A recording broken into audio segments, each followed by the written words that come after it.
நல்ல தகப்பனே, எங்கள் சர்வ வல்லமை உள்ள ஆண்டவரே, இந்த அருமையான நேரத்துக்காக எமக்கு ஸ்தோத்திரம். கிருபை உள்ள கரத்தில் தாழ்த்துகிறோம். இந்த நண்பகல் வேளையில் ஆண்டவரை நீர் எங்களோடு கூட பேசுவீராக. இவ்வளோ நேரம் எல்லாவற்றையும் அங்கீகரிச்சுங்க. துதிகள், ஸ்தோத்திரங்கள், காணிக்கைகள் எல்லாவற்றையும் அங்கீகரிச்சுங்க. சாட்சியின் மூலமாக நீங்கள் மகிமைப்பட்டீங்க. இப்பொழுது நீர் எங்களோடு கூட பேசுகிறதான ஒரு நேரம், நீர் இடைப்படுகிறதான ஒரு நேரம். உடைய வார்த்தைகளை எங்கள் மத்தியிலே அனுப்பும்படி நாங்கள் செபிக்கிறோம்.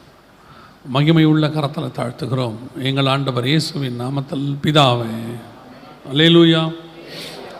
4ஆம் அதிகாரம் மத்திய எழுதின சுவிசேஷம் 1வது வசனம். இது இயேசு கிறிஸ்துவானவர் 30 ஆண்டு காலம் ஒரு குடும்ப வாழ்க்கையில், அந்த குடும்ப வாழ்க்கைனா பெற்றோரோடு கூட சகோதரோடு கூட இருந்து இப்பொழுது பிதாவின் திட்டத்தை செய்வதற்கு, ஊழியத்தின் பாதைக்கு வருவதற்கு நடுவில் நடக்கிற ஒரு சம்பவம். 4ஆம் அதிகாரம் 1வது வசனம்.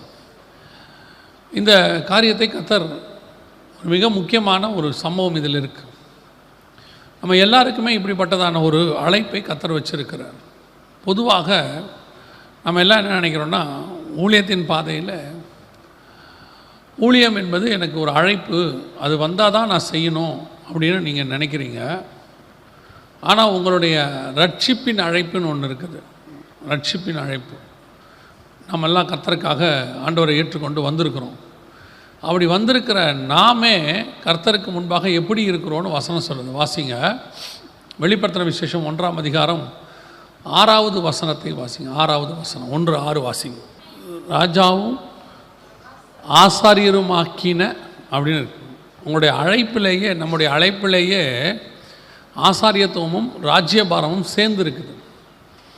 இது புதிய ஏற்பாட்டினுடைய அழைப்பு இப்படித்தான். ஆரோனை போல அழைக்கப்படாவிட்டால் ஒருவரும் இந்த ஊழியத்திற்கு தானாய் வழுகிறதில்லை. அது எதுன்னு கேட்டிங்கன்னா, இந்த அழைப்பில் உங்களுக்குன்னு ஒரு ஊழியம் தனிப்பட்ட முறையில் வச்சுருப்பார். 5 வகையான ஊழியத்தில் அதுக்கு எதுன்னு வேறு பிரிப்பார். அதற்கு பேர் தான் தனிப்பட்ட அழைப்பு. ஆனால் உங்களுடைய அழைப்பிலேயே, நீங்கள் ரட்சிப்பிலேயே நீங்கள் ஊழியம் செய்ய வேண்டியது கட்டாயம். நீங்கள் ரட்சிக்கப்பட்டீங்கன்னா ஊழியம், சுவிசேஷ ஊழியம் ஒன்று என்ன செய்யணும்? கட்டாயமாக செய்யணும். அதுக்கு அழைப்பு தேவையே இல்லை. ஏன்னா உங்கள் அழைப்பிலேயே அது இருக்குது. ஆனால் அந்த அழைப்பில் சில பர்டிகுலர் ஊழியத்துக்கு என்று கர்த்தர் உங்களை வேறு பிரிப்பார்.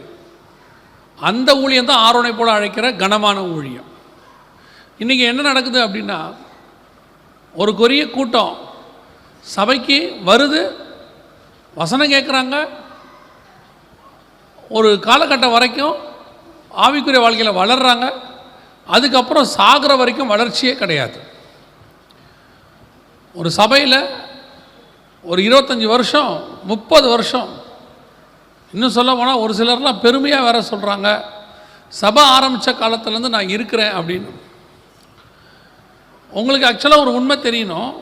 இந்த ஸ்டேட்மெண்ட் இப்போ நீங்கள் சொல்கிறீங்க இல்லையா, சபை ஆரம்பித்த காலத்துலேருந்து நான் சபையில் இருக்கிறேன்னு, சபையை தவிர இந்த ஸ்டேட்மெண்ட்டை நீங்கள் வேறு எங்கே வேணாலும் சொல்லி பாருங்கள், அது தப்பாக இருக்கும். நீங்கள் வேணால் சொல்லி பாருங்கள். ஒரு ஹாஸ்பிட்டல் கட்டும்போது நான் முதல்ல இங்கே பேஷண்ட்டாக வந்தேன், 30 வருஷமாக நான் இங்கே பேஷண்ட்டாக இருக்கிறேன் சொல்லி பாருங்கள். ஒரு ஸ்கூல் கட்டுற அன்றைக்கி நான் படிக்க வந்தேன், 25 வருஷமாக நான் படிச்சுக்கிட்டே இருக்கிறேன் சொல்லி பாருங்கள். நீங்கள் எதை வேணாலும் சொல்லி பாருங்கள், எந்த இடத்துக்கு வேணாலும் சொல்லி பாருங்கள். ஒரு வேலையில் கூட நான் இந்த போஸ்டிங்க்கு வந்தேன், 30 வருஷமாக இந்த போஸ்டிங்கில் இருக்கிறேன்னா அப்போ உனக்கு ப்ரொமோஷனே இல்லையான்னு கேட்பாங்க. ஒரே இடத்துல இப்படியேவா இருக்கிற அப்படின்னு கேட்பாங்க. அதே மாதிரி தான் சபைக்கு நீங்கள் வந்தது ஒரு விசுவாசியாய் சாவதற்கு அல்ல. உங்களை ஆண்டவர் விசுவாசியாக இருந்து சீஷனாக்கி, சீஷரனான நீங்கள் ஒரு காலகட்டத்தில் ஊழியக்காரனாக மாறணும். அதுதான் ராஜாவும் ஆசாரியருமான அழைப்பு. ஆனால் ஒரு காலகட்டத்தில் நாம் விசுவாசிங்கிறதுல ரட்சிக்கப்பட்டோம், ஞானஸ்நானம் எடுத்தோம், அபிஷேகம் பெற்றோம், அதுக்கப்புறம் சபையில் கடைசி வரைக்கும் இருக்கிறத உண்மையும் உத்தமமாக நம்ம நினைக்கிறோம். ஒரு சபையில் மெம்பராக இருக்கணும், அதில் எந்த மாற்று கருத்தும் இல்லை. அதுக்காக நீங்கள் கடைசி வரைக்கும் ஊழியமே பண்ணாமல் இப்படியே இருக்கணும்னு ஆண்டவர் சொல்லவே இல்லை. அப்போ இந்த ஊழியத்தின் பாதையில் ஆண்டவர் உங்களை கொண்டு வரணும், நீங்கள் செய்யணும். சபையில் இருக்கிற நீங்கள் அத்தனை பேரும் உங்களால் முடிஞ்ச ஊழியத்தை செஞ்சு பாருங்கள். ஒரே வாரத்தில் சபை ஆத்துமாக்களால் நிரம்பிடும். ஒவ்வொருத்தரும் ஒரு ஆத்மாவை நீங்கள் ஒரு வாரம் கூட்டிகிட்டு வந்தீங்கன்னா அடுத்த வாரம் சபையில் உட்கார்றதுக்கு இடம் இருக்காது. ஆனால் நாம் நம்மேல் விழுந்த கடமையை விட்டுட்டோம், செய்யலை. அப்படி ஒரு ஊழிய அழைப்பு அத்தனை பேருக்கும் கர்த்தர் வச்சிருக்கிறார். ஒருவேளை அந்த ஆவிக்குரிய அழைப்புக்கு வரும்போது ஆண்டவர் சில ஸ்டேஜஸை நம்மை கடந்து போக பண்ணுகிறார். சில படிகளை நாம் ஏறி வர வேண்டியிருக்கு. அதுதான் இந்த 4ஆம் அதிகாரம் 1வது வசனம். ஆவிக்குரிய வாழ்க்கைக்கு நீங்கள் வரும்போது அல்லது ஊழியத்தின் வாழ்க்கைக்கு வரும்போது மிக முக்கியமான சில காரியங்களை கர்த்தர் செய்வார். என்ன செய்வார்? இந்த 4ஆம் அதிகாரம் 1ஆம் வசனத்தை மத்தேயு சுவிசேஷம் 4:1 வாசிங்க பார்ப்போம்.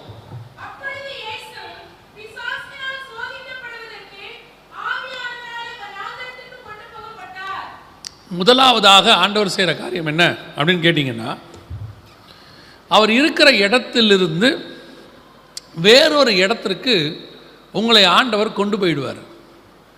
இதுவரைக்கும் நீங்கள் இருக்கிற இடத்துல இருந்து உங்களுக்கும் அந்த இடத்துக்கும் ஒரு சின்ன செப்பரேஷன் உண்டாக்குவார். நான் இன்னும் கொஞ்சம் தெளிவாக சொல்கிறேன். நீங்கள் ஆண்டவரை ஏற்றுக்கொண்டீர்களானால் ரட்சிக்கப்பட்ட உடனே உங்களை சுற்றி இருக்கிறவங்க அத்தனை பேரும் உங்களுக்கு விரோதமாக மாறிடுவாங்க, உங்களுக்கு அகைன்ஸ்டாக மாறிடுவாங்க. எதனால் அப்படி நடக்குதுன்னு உங்களுக்கு தெரியாது. நீங்கள் இயேசுவை ஏற்றுக்கிட்ட உடனே குடும்பத்தில் எதிர்ப்பு, இயேசுவை ஏற்றுக்கிட்ட உடனே சொந்தக்காரங்கிட்ட எதிர்ப்பு. நீங்கள் இயேசுவை ஏற்றுக்கிட்டிங்கன்னா உங்கள் ஆஃபீஸில் யாரும் உங்ககிட்ட பேச மாட்டாங்க. ஏன் இப்படி நடக்குது? என்ன காரணம்? பல நேரத்தில் நாம் என்ன நினைக்கிறோம், நம்ம இயேசுவை ஏற்றுக்கொண்டதுனால நம்ம சோதிக்கப்படுறோம், அதனால் பிசாசு எல்லாரையும் நமக்கு அகைன்ஸ்டாக மாற்றிட்டான்னா இல்லை. இந்த இடத்துல வசனம் சொல்லுது, இயேசு ஆவியானவராலே கொண்டு போகப்பட்டார். இதுக்கு பேர் என்னன்னு கேட்டிங்கன்னா செப்பரேஷன். ஒரு வசனம் வாசிங்க, அப்போஸ்தலர் நடபடிகள் 2ஆம் அதிகாரம் 40வது வசனம் வாசிங்க. அப்போஸ்தலர் நடபடிகள் 2:40 வாசிங்க.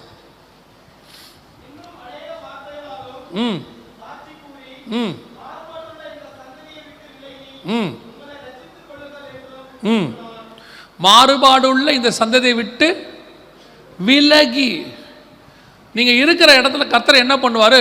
சற்று ஒரு பிரிவினையை உண்டாக்குவார். இயேசுவே சொல்கிறாரு, நான் பிரிவினையை உண்டாக்கவே வந்தேன். எந்த பிரிவினை? கொஞ்ச காலகட்டம் நீங்கள் இருக்கிற இடத்துல எல்லாரையும் உங்களுக்கு அகைன்ஸ்டாக மாற்றுவார், உங்களை கொஞ்சம் அப்படி செப்பரேட் பண்ணுவார். ஏங்க அப்படி பண்ணுறாரு? பண்ணுறதுக்கு என்ன காரணம் அப்படின்னா, அந்த செப்பரேட் பண்ணுற காலத்தில் தான் கர்த்தர் உங்களுக்கு நிறைய காரியங்களை சொல்லி கொடுப்பார், நிறைய காரியங்களை கர்த்தர் உங்களை உயர்த்துவார். நீங்கள் அவங்களோடையே இருந்துகிட்டே இருந்தீங்கன்னா பல நேரங்களில் நீங்கள் சத்தியத்தை கற்றுக்கொள்ளவே முடியாது. உங்களை கொஞ்சம் தனியாக கூட்டு போகணும். சில நேரத்தில் பார்த்தீங்கன்னா, இந்த திருமணமான உடனே கணவனும் மனைவியையும் ஒரு 3 நாள் 1 வாரம் தனியாக அனுப்புவாங்க.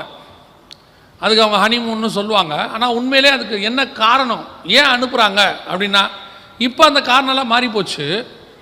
முன்னாடி ஏன் அப்படி அனுப்புவாங்கன்னா, இவங்க வேறு குடும்பத்துலேருந்து வந்திருப்பாங்க, இவர் வேற ஒரு குடும்பம்.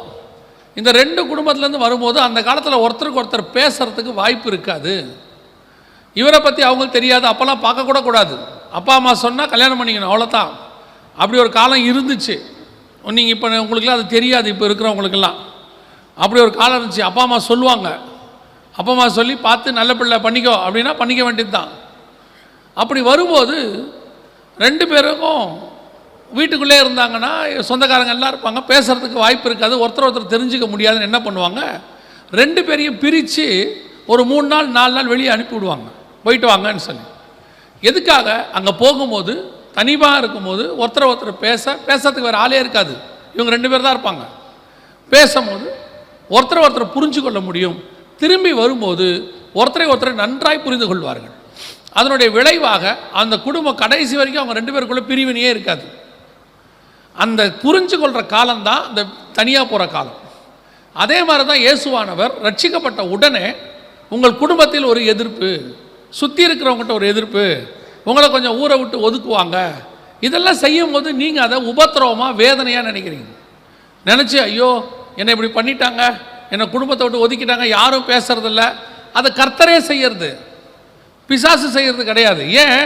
நீங்கள் யாரும் இல்லாமல் தனியாக இருக்கும்போது தான் மணவாளன் உங்களை அழைத்து கொண்டு போய் நிறைய ஆவிக்குரிய காரியங்களே உங்களை ஸ்ட்ராங் ஆக்குவார். இதுக்கு பேர் தான் சந்ததியை விட்டு விலகி. உன்னத பாட்டு சொல்லுது, வனாந்திரத்தில் அவர் மேல் சாய்ந்து கொண்டு வருகிற இவள் யாரோ, மணவாளன் மேலே சாய்ந்துக்கிட்டு வர. ஏன்னா மணவாளியை கூட்டிகிட்டு வனாந்திரத்துக்கு போயிட்டாராம். வசனம் சொல்றது, வாம் நாம் போய் வயல்வெளியிலே தங்குவோம், வனாந்தரத்துக்கு போவோம். காரணம் என்ன? அங்கே போகும்போது தான் ஒருத்தரை ஒருத்தர் புரிந்து கொள்ள முடியும். இந்த செப்பரேஷன் தான் உன்னை உருவாக்கும். பல நேரங்களில் ஏன் உனக்கு எல்லாரை விட்டு விலக்கி வச்சிருக்கிறார்னா, கர்த்தர் உங்ககிட்ட பேச போறாருன்னு அர்த்தம். கர்த்தர் மட்டும் கூட இருக்க போறாருன்னு அர்த்தம். இந்த விவரம் நமக்கு தெரியாமல் நாம என்ன பண்ணுவோம்? இந்த சண்டை போட்ட ஆளுங்கிட்ட போய் உட்காந்து பேசிக்கிட்டு இருப்போம். தப்பே பண்ணியிருக்க மாட்டோம், போய் மன்னிப்பு கேட்போம். அதுக்கு பேர் நல்ல குணம்னு வச்சுருக்கோம். நாம் தப்பு கேட்காம மன்னிப்பு கேட்கறதுக்கு பேர் என்னது? நல்ல குணம். போய் நான் தப்பு பண்ணாட்டியும் பரவாயில்ல, என்னை மன்னிச்சிருங்க, நான் என்ன பண்ணேன்னு தெரில, என் கூட பேசுங்க. அவன் கண்டிஷன் போடுவான், நீ அப்படி போகிறதா இருந்தால் சர்ச்சுக்கு போகக்கூடாது, பைபிள் வாசிக்கக்கூடாது, ஜெபம் பண்ணக்கூடாது, நீங்கள் என்ன சொன்னாலும் நான் கேட்குறேன். அப்படி ஆண்டவர் சொல்கிறதுக்கு உங்களுக்கு இல்லை. ஆண்டவர் சொல்கிறாரு, உன்னை நான் தான் பிரித்து கொண்டாந்தேன். எதுக்கு? நீ தனிமையில் இருக்கும்போது கர்த்தர் கூட நிறைய காரியங்கள் பேசுவார். பேசுறதுக்கு வேறு யாருமே இருக்க மாட்டாங்க. நீங்கள் நினைப்பீங்க, ஏன் எல்லாரும் என்னை விட்டு போனாங்க, ஏன் எல்லாரும் என்னை விட்டு ஒதுங்கிட்டாங்க, ஏன் ஒருத்தர் கூட என் கூட பேசுறதில்ல? எஸ், அது கர்த்தர் உண்டாக்கினது. அந்த குறிப்பிட்ட காலம் இவங்க எல்லாம் திருப்பியும் சொல்கிறேன், இவங்க அத்தனை பேரும் திருப்பி ஒரு நாள் உங்களை தேடி வருவார்கள். அது நிரந்தரம் கிடையாது. இன்னைக்கு உங்களை வேணான்னு சொல்கிற சொந்தக்காரங்க ஒரு நாள் உங்களை தேடி வருவார்கள், ஒப்புரவாவார்கள், எல்லாம் சரியாகும். ஆனால் அந்த சரியாகிற காலம் வரைக்கும் உங்களை கர்த்தர் உருவாக்குவார், நீங்கள் ஸ்ட்ராங்காக்க வைப்பார். அவங்க கூடவே இருந்துக்கிட்டு இருந்தீங்கன்னா நீங்கள் ஆவிக்குரிய வாழ்க்கையில் வளர முடியாது. அதுக்கு தான் அந்த பிரிவினையை கர்த்தர் உண்டாக்குறார். இது நமக்கு புரிய மாட்டேங்குது. அந்த பிரிவினையை வேதனையாக எடுத்துக்கிறோம், அந்த பிரிவினையை சோதனையாக எடுத்துக்கிறோம், திருப்பி போய் மன்னிப்பு கேட்குறோம். நான் ஆண்டவரை ஏற்றுக்கொண்ட உடனே என்னுடைய காலேஜோடைய ஃபஸ்ட் இயரில் ஃபஸ்ட்டு செமஸ்டர் லீவில் தான் நான் ஆண்டவரை ஏற்றுக்கிட்டேன். செமஸ்டருக்கு போகிற வரைக்கும், ஃபஸ்ட் செமஸ்டர் வரைக்கும், அதாவது ஒரு முதல் 6 மாதம் வரைக்கும் பசங்களோட பயங்கரமாக ஜாலியாக அரட்டை அடிக்கிறது எல்லாம் செய்கிறது. இப்போ ஆண்டவரை ஏற்றுக்கொண்டேன். லீவில் காலேஜ் திறக்குது, நான் போகிறேன், பழையபடி இல்லை. நான் ரொம்ப அவங்களோட உட்காந்து சினிமா பாட்டு பாடுறது எல்லாம் பண்ணும்போது இப்போ அதெல்லாம் மாறிடுச்சு. அப்புறம் 2 காலேஜுக்கு நடுவில் ஒரு சண்டை வந்துச்சு. இந்த காலேஜுக்கும் இன்னொரு காலேஜ், எங்கள் காலேஜுக்கும். அப்போ எங்கள் காலேஜில் இருக்க ஃப்ரெண்ட்ஸ் எல்லாம் போய் சண்டை போடுறாங்க, பயங்கரமாக சண்டை நடக்குது. ஆனால் நான் சண்டை போட முடியாது, ஏன்னா எனக்கு சண்டை போட ஆண்டவர் அனுமதி கொடுக்க மாட்டார் பைபிள் படி. அதனால் நான் சண்டைக்கு போகல. அவங்க பார்வையில் அது எனக்கு தப்பாக புரியுது. அவங்களுக்கு வந்து என்கிட்ட சொன்னாங்க, கிளாஸ் பசங்கள்லாம், ஃப்ரெண்ட்ஸ் எல்லாம் சேர்ந்து சண்டை போட்டு அடி வாங்குகிறோம், நீ பார்த்துக்கிட்டே நிற்கிற, இனிமேட்டு நீ உங்கள்கிட்ட நாங்கள் யாரும் பேச மாட்டோம்னு சொல்லி ஒரு பெரிய ஃப்ரெண்ட்ஸ் கூட்டம் என்னை விட்டு விலகி போயிடுச்சு. அதுக்கப்புறம் காலேஜுக்கு 2.5 வருஷம் அந்த குறிப்பிட்ட கூட்டம் என் கூட சேரவே இல்லை. ஒரு காலகட்டம் வரைக்கும் நான் தனியாக இருந்தேன். காலேஜுக்கு பஸ்ஸில் தனியாக போவேன், என் பக்கத்தில் யாரும் உட்கார மாட்டாங்க, பேச மாட்டாங்க. அப்புறம் காலேஜுக்கு போன பிறகு மத்தியான நேரத்தில் சாப்பிட்ற நேரத்தில் யாரும் கூட உட்காந்து சாப்பிட மாட்டாங்க. தனியாக போய் அங்கே ஒரு சூரச்செடி இருந்துச்சு, அதுக்கு கீழே போய் உட்காந்துருப்பேன், பெட்ஷீட் போட்டு, ஒரு டவல் போட்டு, அங்கே தான் உட்காந்து சாப்பிடுவேன். அப்புறம் அங்கேயே தூங்குவேன், அங்கேயே ஜெபம் பண்ணுவேன், அங்கேயே பைபிள் வாசிப்பேன். கிட்டத்தட்ட 1.5 வருஷம் யாரும் என் கூட சேரவே இல்லை, யாரும் என் கூட பேசவே இல்லை. ஆரம்பத்தில் கொஞ்சம் வருத்தமாக இருந்துச்சு, ஆனால் அதுக்கப்புறம் தான் ஆண்டவர் உணர்த்தினார். அந்த 1.5-2 வருஷம்தான் ஆவிக்குரிய வாழ்க்கையில் கர்த்தர் எனக்கு வளருவதற்கு நிறைய காரியங்கள் சொல்லி கொடுத்தார். பைபிள் வாசிக்கிறதுக்கு, ஜெபம் பண்ணுறதுக்கு, இன்னைக்கு இருக்கிற ஊழியத்துக்கான அடித்தளம் எனக்கு அங்கே தான் போடப்பட்டது. அந்த செப்பரேஷன் பீரியட். உங்களை கர்த்தர் அப்படி அந்த மாதிரி எல்லாரும் விட்டு ஒதுக்கி இருக்கிறாருன்னா வருத்தப்படாதீங்க, பின்னாட்களில் கர்த்தர் உங்களை பயன்படுத்த போகிறாருன்னு அர்த்தம். அதுக்கான ஆயத்த பணியை கர்த்தர் செய்வார். நீங்கள் தேவன் கூட மட்டும் இருங்க, ஒரு நாள் வரும் இவங்க அத்தனை பேரையும் சரி பண்ணி கர்த்தர் கொண்டு வருவார். அவங்க வந்து உங்களை மாற்றாத அளவுக்கு நீங்கள் ஸ்ட்ராங்காக ஆகிடுவீங்க ஆவிக்குரிய வாழ்க்கையில். இல்லைன்னா என்ன ஆகும் தெரியுமா? உங்களை திருப்பி அவங்க வழிவிலக பண்ணுவாங்க. ஏன்னா நீங்கள் ஆவியில் வளர்ந்துருக்க மாட்டீங்க, அவங்களும் கூட இருந்து உங்களை ஏதாவது சொல்லிக்கிட்டே இருப்பாங்க, நீங்கள் பின்மாற்றம் அடைஞ்சிடுவீங்க. இல்லைனா அவங்க திருப்பி அந்த பழைய காரியங்கள் பேசிக்கிட்டே இருப்பாங்க, நீங்களும் அவங்க கூட பேசிக்கிட்டே இருப்பீங்க. புது காரியத்தை கர்த்தரிடத்தில் கற்றுக்க முடியாது. அதனால் ஆண்டவர் என்ன பண்ணுவார், இப்படி வேறு பிரித்து ஆண்டவர் கூட்டிகிட்டு போவார், தனியாக கூட்டிகிட்டு போவார். ஆவியானவராலே பிரித்தெடுக்கப்படுகிறதான ஒரு காரியம். இந்த காரியத்தை ஆண்டவர் செய்யும் போது நீங்கள் ஒப்பு கொடுக்கணும், அதுக்கு அனுமதி கொடுக்கணும். நீங்கள் உடனடியாக அது நடக்கும்போது ஐயோ இப்படி ஆகிப்போச்சேன்னு சொல்லி திருப்பி போய் தப்பு செஞ்சால் கண்டிப்பாக ஒப்புரவாகணும், அதில் எந்த மாற்று கருத்தும் இல்லை. ஒருவேளை நீங்கள் தப்பு செய்ய விட்டால் நீங்கள் ஒப்புரவாக வேண்டிய அவசியம் இல்லை. ஆண்டவர்கிட்ட ஒப்பு கொடுங்க, ஆண்டவர் உங்களை உருவாக்குவார். ஒரு முறை ஒரு காரியத்தை ஆண்டவர் சொல்லி கொடுத்தார். ஒரு உதாரணத்தை, இந்த ராக்கெட் ஒன்று மேலே போகும்போது பார்த்தீங்கன்னா உங்களுக்கு டிவிலெலாம் காட்டுவாங்க, பல டன்னு வெயிட் இருக்கிற ராக்கெட் இருக்கும், மேலே போகும். ஆனால் ஒரு குறிப்பிட்ட டிஸ்டன்ஸ் மேலே போன உடனே அந்த ராக்கெட்டில் பாதி காரியங்கள் பிரிஞ்சு விழுந்துடும், பிரிஞ்சு கடலில் போய் விழுந்துடும், மீதி தான் மேலே போகும். இன்னும் கொஞ்சம் தூரம் போனவுடனே அடுத்த பாதி பிரிஞ்சு விழுந்துட்டு அடுத்த மீதி போகும். கடைசியாக மேலே எது போய் நிற்கும் தெரியுமா? ஒரு கூடை அளவு உள்ளது மட்டும் போய் நிற்கும். அது ஜஸ்ட் ஒரு கூடை, சேட்டிலைட்டுன்னு சொல்லுவாங்க, அந்த கூடை அளவு மட்டும் தான் போய் நிற்கும். இப்போ கீழே இருந்து தான் எல்லாம் வந்துச்சு. இப்போ ஒரு பிரிவினை ஏற்படும் போது அந்த மேலே போகிற சேட்டிலைட்டு இல்லை, நம்ம கீழே இருந்து ஒன்று மண்ணா வந்தோம், நாம் எல்லாரும் ஒன்றா மேலே போவோம்னா போக முடியாது. கீழேருந்து ஒரு டிஸ்டன்ஸ் வரைக்கும் இதான் தூக்கிட்டு வரும். ஆனால் அதுக்கு மேலே அது கூட இருந்தால் அது உங்களை மேலே போக விடாமல் கீழே இழுக்கும். அதுக்கப்புறம் அது விழுந்தால் தான் இது மேலே போகும். அதே மாதிரி உங்கள் ஆவிக்குரிய வாழ்க்கையிலையும் நீங்கள் ஆரம்பத்தில் உங்கள் கூட இருந்தவங்க இப்போ இருக்க மாட்டாங்க, ஒரு சிலரை தவிர.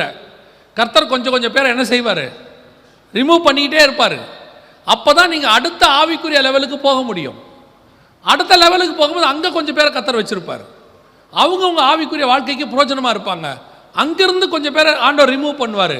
அடுத்து போய் கடைசியாக எப்படி இருக்கும் தெரியுமா? நீங்கள் கடைசியாக போய் முடிக்கும் போது நீங்களும் ஆண்டவரை மட்டும் இருப்பீங்க. அந்த இடத்துக்கு கர்த்தர் கொண்டு போவார். இன்னைக்கு நாம் அந்த அடுத்து மேலே போகும்போது இந்த பார்ட்ஸை கழட்டுற மாதிரி கர்த்தர் ஒரு சிலரை கழட்டுவார். உங்கள் குடும்பத்திலேருந்து கொஞ்சம் பேரை கழட்டுவார், உங்கள் சொந்தக்காரங்களை கொஞ்சம் பேரை உங்களை விட்டு விலக்குவார். நீங்கள் அதுக்கு ஒத்துக்கணும். அது பெரும்பாலும் இந்த சகோதரிமார்கள்ட்ட அந்த பிரச்சனை உண்டு. ஆண்டவர் உங்கள் குடும்பத்தில் ஒரு சிலரை விளக்கும் போது நீங்கள் ஒத்துக்க மாட்டீங்க. ஆனால் பின்னாடி உங்கள் குடும்பத்தில் பிரச்சனைக்கு அவங்க தான் காரணமாக இருப்பாங்க, அவங்க தான் தொல்லைக்கு காரணமாக இருப்பாங்க. ஒரு நாள் ஆண்டவர் சொல்வார், நான் இதுக்கு தான் உன்னை அன்றைக்கே அவங்கள அனுப்ப சொன்னேன். அவங்களே சொல்லுவாங்க, அன்றைக்கே ஆண்டவர் அனுப்ப சொன்னார், நான் தான் வேணான்னு சொன்னேன். இது எல்லாத்துக்கும் பொருந்தும்.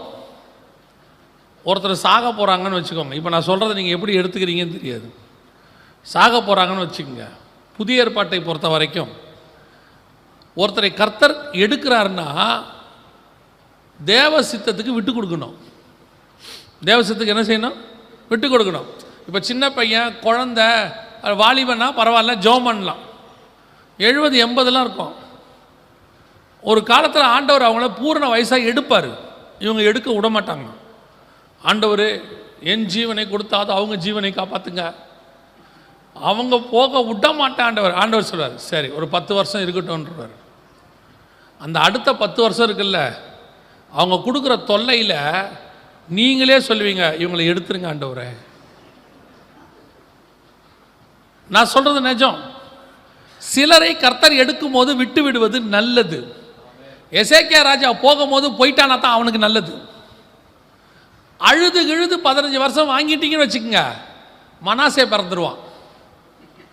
மனாசே பிறந்தான்னு வச்சுக்கோங்க, அவனை மாதிரி மோசமான ராஜா ஒருத்தன் உலகத்திலே கிடையாது.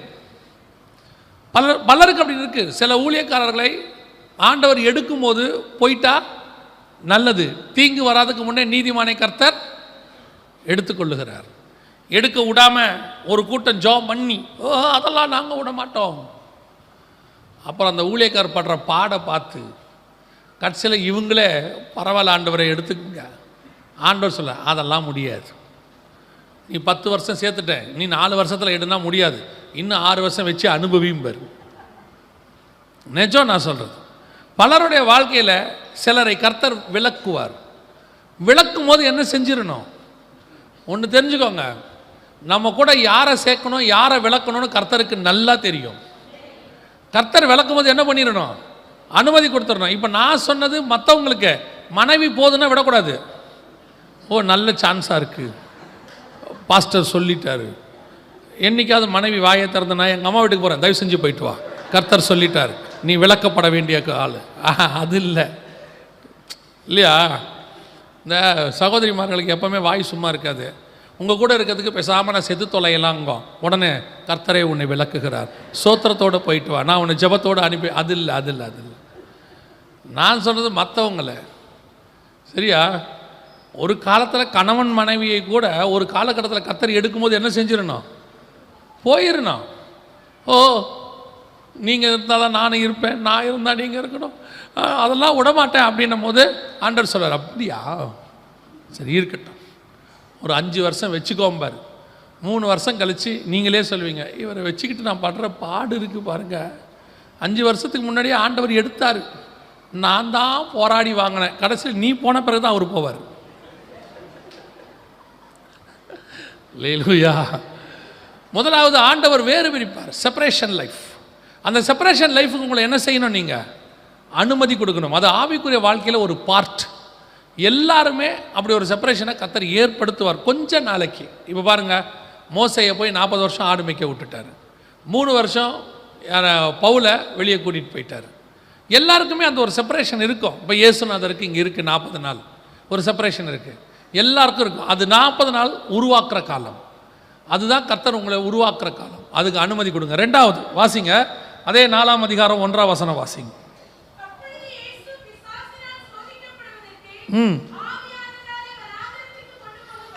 கொண்டு போகிற ஆண்டவர் எங்கே கொண்டு போவார் தெரியுமா? தனியாக கூட்டு போகிறார்ல பேசுகிறதுக்கு, உருவாக்குறதுக்கு. எங்கே போய் வச்சு உருவாக்குவார் தெரியுமா?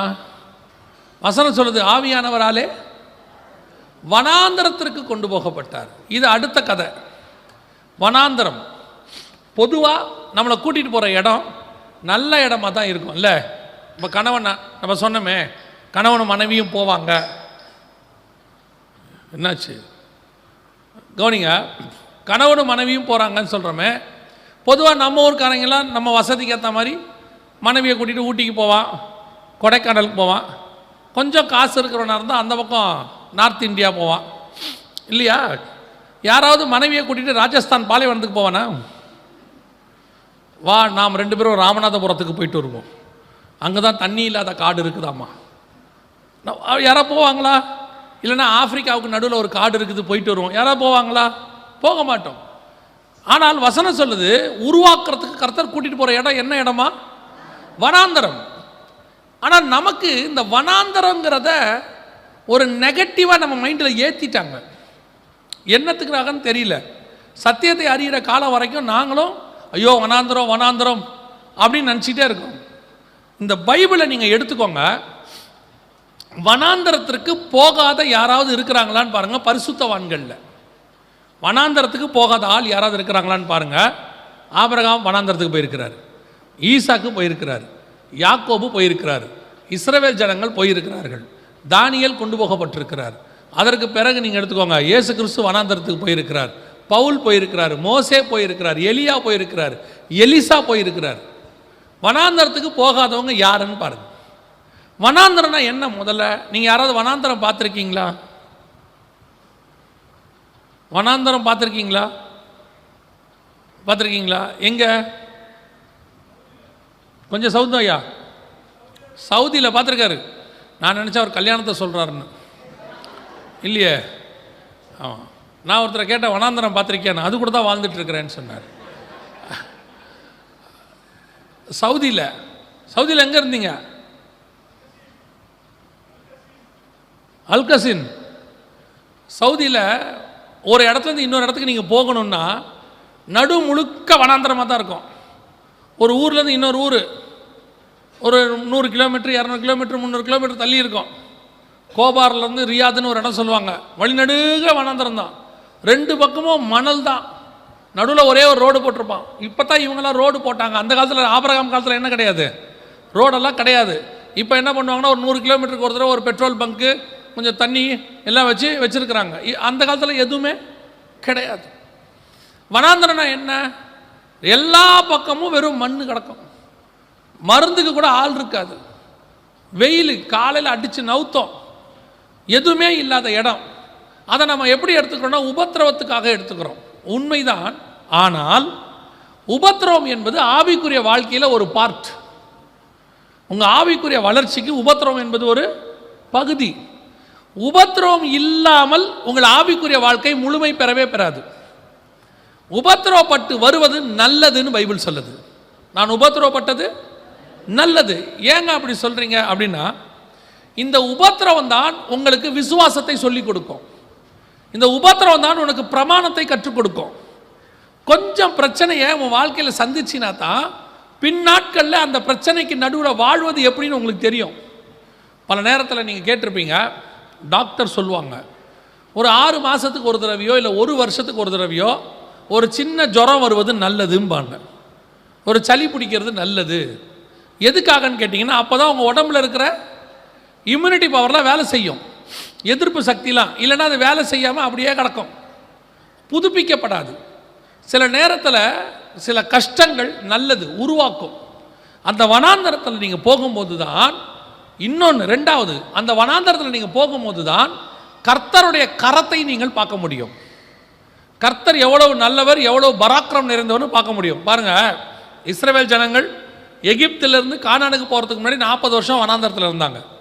அந்த வனாந்தரத்தில் தான் அவங்க மன்னாவை பார்த்தாங்க, வனாந்தரத்தில் காடையை பார்த்தாங்க, வனாந்தரத்தில் தான் மேகஸ்தம்பம், அக்னி ஸ்தம்பம், கண்மலையிலிருந்து தண்ணீர், அப்புறம் அதுக்கு தூதர்களுடையதான பாதுகாப்பு எல்லாத்தையும் பார்த்தாங்க. அந்த வனாந்தரம் என்பது உங்களுக்கு நடக்கிற பாதை கஷ்டமாக இருக்கும், ஆனால் அதுக்கு நடுவில் கர்த்தருடைய கரம் இருக்கிறதை காட்டும்.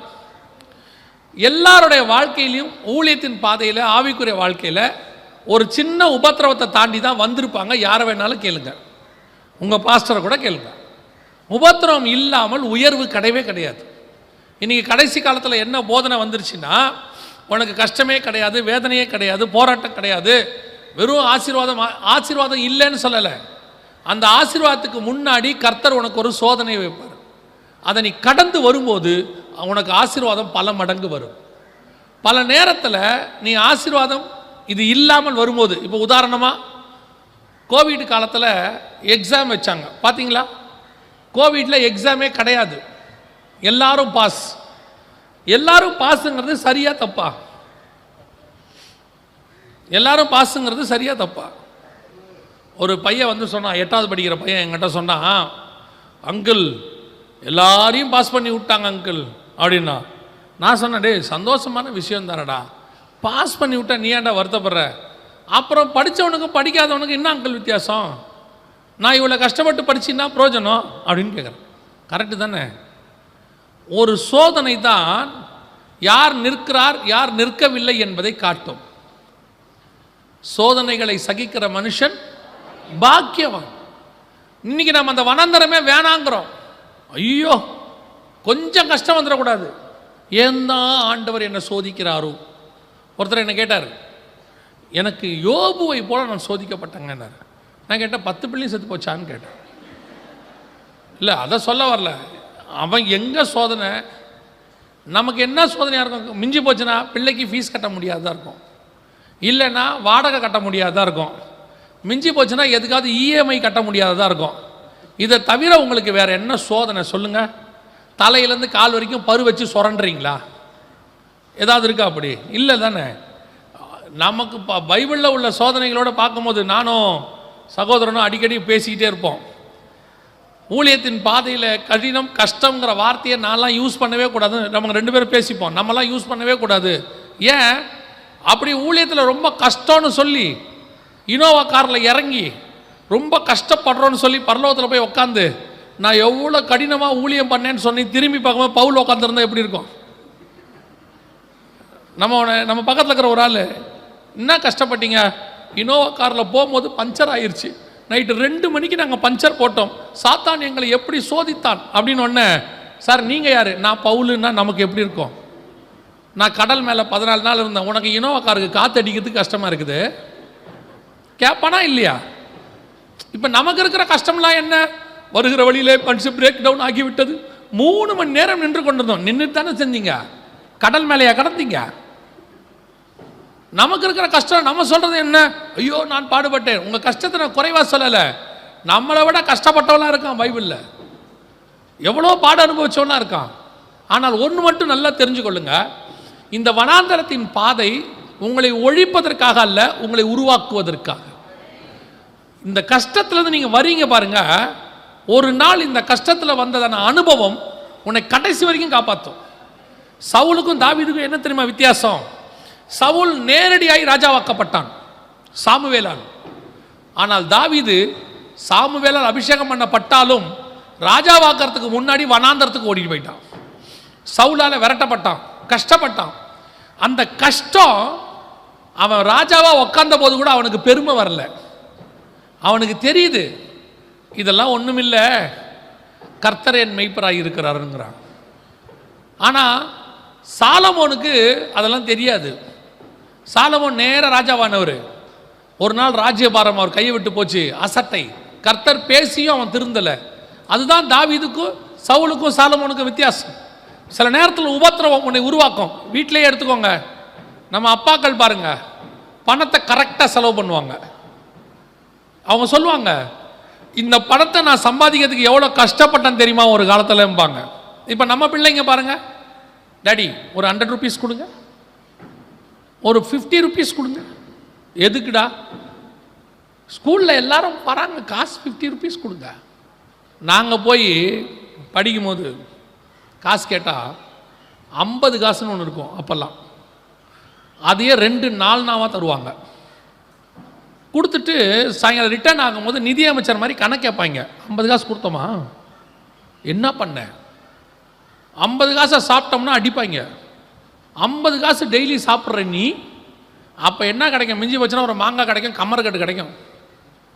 இப்போ 50 வாங்கிட்டு போகிறாங்க. கேட்க வேற முடியல. கேட்டோம்னா சொல்கிறாங்க 50 ரூபாய்க்கு கொடுத்துட்டு கணக்கு கேட்குறீங்க. அவங்க அப்பாலாம் 100 ரூபா கொடுக்குறாரு, அவர் கொடுப்பார்றா, எங்களால் முடியாத. என்ன காரணம்? ஒரு காலத்தில் நமக்கு அந்த காசு வர்றதுக்கு அவ்வளோ கஷ்டப்பட்டோம். ஆனால் அந்த கஷ்டம்தான் இன்னைக்கு நம்மை பணத்தினுடைய அருமையை தெரிய வச்சிருக்குது. நேற்று கூட நான் உங்களுக்கு சொன்னேன் பாருங்க, இந்த மிஷினரிகளுக்கு அனுப்புகிறோமே, அனுப்பும்போது உங்களுக்கு பெருமை வரக்கூடாதுன்னா நீங்கள் எங்கே போன ஒரு தடவை பணித்தளத்துக்கு போகணும். ஏன் தெரியுமா? அந்த பணித்தளத்தினுடைய அனுபவம் கடைசி வரைக்கும் உங்களுக்கு பெருமையை கொண்டு வராது. அவங்க எவ்வளோ கஷ்டப்பட்டு பண்ணுறாங்கன்றதை பார்த்துட்டிங்கன்னா ஊழியத்தினுடைய மேன்மை உங்களுக்கு தெரிஞ்சிடும். நான்லாம் முதல்ல ஆரம்பத்தில் ஒரு 3-4 வருஷம் பணித்தளங்களில் இருந்திருக்கிறேன். அந்த பணித்தளத்துக்கு வருஷத்துக்கு 3 தடவை 4 தடவை, ஏன்னா அங்கே தான் கூப்பிடுவாங்க, நமக்கு வேறு வேலை இல்லை. அவங்க படுற கஷ்டம்.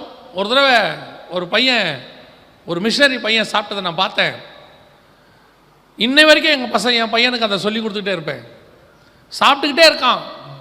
ஒன்றும் இல்லை, வெறும் ரசம், ஒரு சாம்பார் மாதிரி ஒரு சாப்பாடு, ஒரு ஊறுகாய், வேறு ஒன்றுமே இல்லை. அவ்வளோ இன்ட்ரெஸ்டாக சாப்பிட்டுக்கிட்டே இருக்கான்.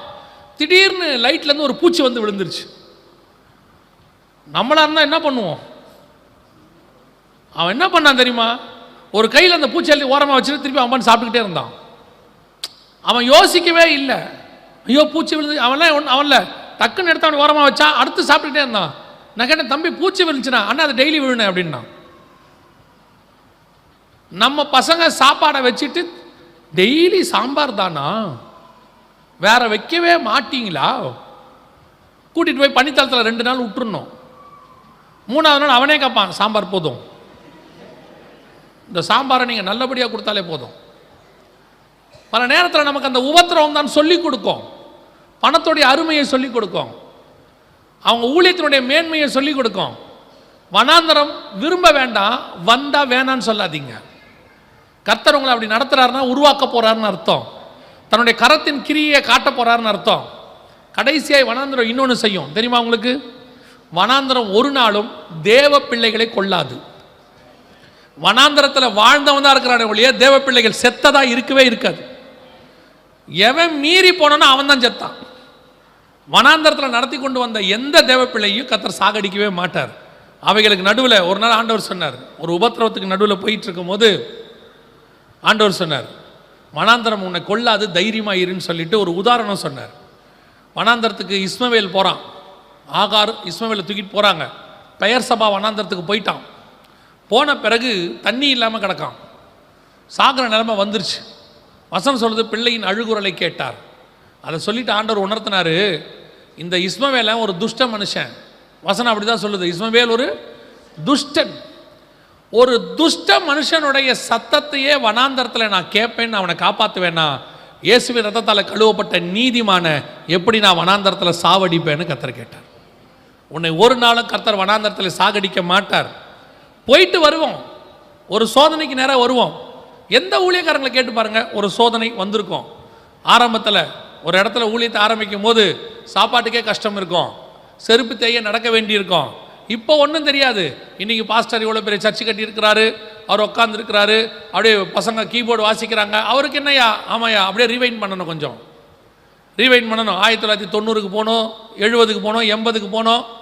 அன்றைக்கி ஏற்றுக்கொண்ட காலத்தில் பட்ட கஷ்டத்தை பார்க்கணும். அதெல்லாம் பார்த்துட்டு தான் பரலோகம் இப்போ ஆசீர்வச்சு கையில் கொடுத்துருக்கு. சும்மா எடுத்த உடனே பரலோகம் எடுத்து எல்லாத்தையும் கையில் கொடுத்துறாது யாருக்கும். நான் எப்பவும் சொல்லுவேன், ராமேஸ்வரத்தில் ஒரு ஊழியக்காரர் இப்போ இருக்கிறார், போய் போன மாதம் போய் பார்த்தோம். அவர் தூத்துக்குடி பக்கத்தில் ராமேஸ்வரனில் வேம்பாரில் அவருடைய சாட்சியை சொன்னார். ஒரு நாள் அவருடைய சபைக்கு இந்த மாதிரி போயிருக்கும் போது அவருக்கு 80-85 வயசு. அவர் கூப்பிட்டார், இங்கே வான்னு கூப்பிட்டார். கூப்பிட்டு பக்கத்தில் உட்கார வச்சுட்டு பிரசங்கத்தை பற்றி பேசிட்டு நல்லா பேசுகிற அப்படின்னு சொல்லிவிட்டு அவருடைய சாட்சி ஒன்று சொன்னார், கேட்டேன். அந்த இடத்துக்கு வரும்போது கிட்டத்தட்ட 1960களில் வந்திருக்கிறாரு.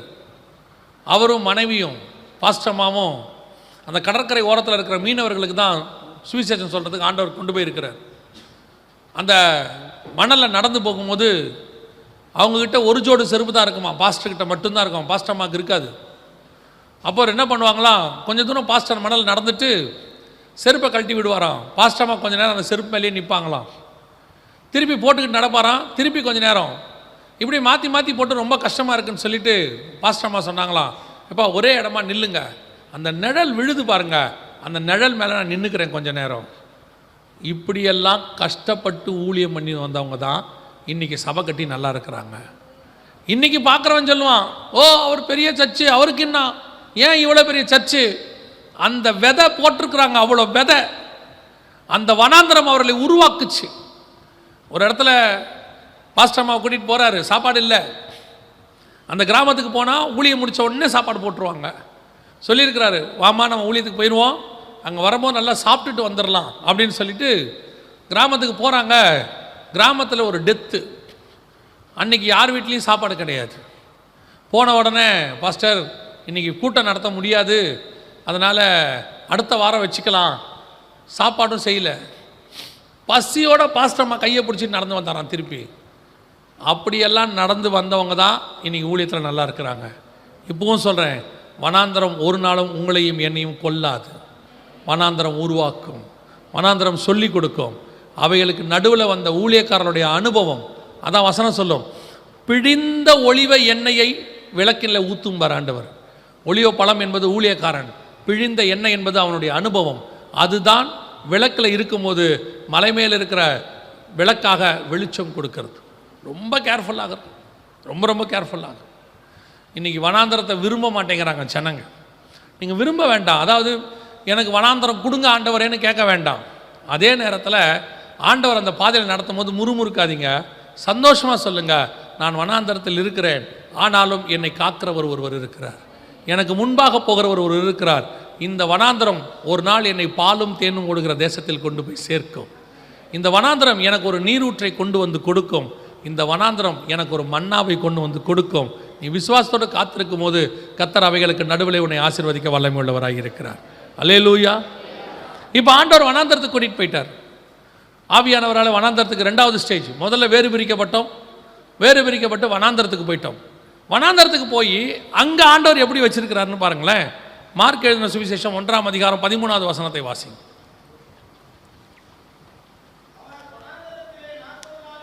இதே சம்பவம் தான் அங்கே இருக்கு மார்க்கில். அவர் வனாந்தரத்தில் 40 நாள் இருந்து சாத்தானால் சோதிக்கப்பட்டு காட்டு மிருகங்களுக்கு நடுவே சஞ்சரித்து கொண்டிருந்தார். இது அடுத்து காட்டு மிருகங்களுக்கு நடுவே சஞ்சரித்தல். வேறு பிரிச்சாரு, வனாந்தரத்துக்கு கூட்டிகிட்டு போனார். கூட்டிகிட்டு போனவர் யாருக்கு நடுவில் வச்சிருக்கிறாரு? காட்டு மிருகங்களுக்கு நடுவில் கொண்டு போய் இயேசு வச்சிருக்கிறாராம். நம்ம கூட்டிகிட்டு போகிறோமே, சரி வனாந்திரமாக கூட இருக்கட்டும். இப்போ சவுதிக்கு போனார், சவுதிக்கு போய் கூட்டு போய் வச்ச இடம் ஏசி ரூம் தானே, ஏசி ரூமில் தானே வச்சாங்க, ஏசி ரூம் தானே. ஆமாம், இல்லைன்னா சவுதியில் இருக்க முடியாது. 50 டிகிரி செல்சியஸ் போவோம். அங்கே வந்து ஹால்லேருந்து கிச்சன்லேருந்து எல்லாத்துலேயும் என்ன இருக்கும், ஏசி இருக்கும். வெளியே வந்தால் வண்டியில் ஏறினா வண்டியில் ஏசி இருக்கும். இப்படி கொண்டு போய் சரி சவுதிக்கு போகிறோம், வனாந்தரத்துக்கு போகிறோம், போகிற இடத்துல கொஞ்சம் ஃபெசிலிட்டிஸ் ஏசி இருந்தால் நல்லாயிருக்கும். ஆனால் இப்போ இங்கே இயேசுநாதருக்கு யார் இருக்கிறா? காட்டு மிருகங்களுக்கு நடுவே சஞ்சரித்து கொண்டிருந்தார். இது அடுத்த கட்டம். கூட்டிகிட்டு போகிற ஆண்டவர் எங்கே கூட்டிகிட்டு போவார்னா, சில காட்டு மிருகங்களுக்கு நடுவில் கொண்டு போய் வச்சுருவார் உங்களை. பவுல் சொல்கிறாரு, துஷ்ட மிருகத்தோடு கூட போராடினதை போல நான் போராடினேன் என்று மனுஷர் வழக்கமாய் சொல்லுகிறேன். சில மிருகங்கள் மனுஷன்லாவும் இருக்கும், நடுவில் கொண்டு போய் ஆண்டவர் வச்சுருவார். இந்த மிருகம், காட்டு மிருகத்துடைய சுபாவம் தெரியுமா உங்களுக்கு? காட்டு மிருகத்தினுடைய சுபாவம் 104ஆம் சங்கீதத்தில் ஒரு காரியத்தை ஆண்டவர் சொல்லுவார் காட்டு மிருகத்தை பற்றி.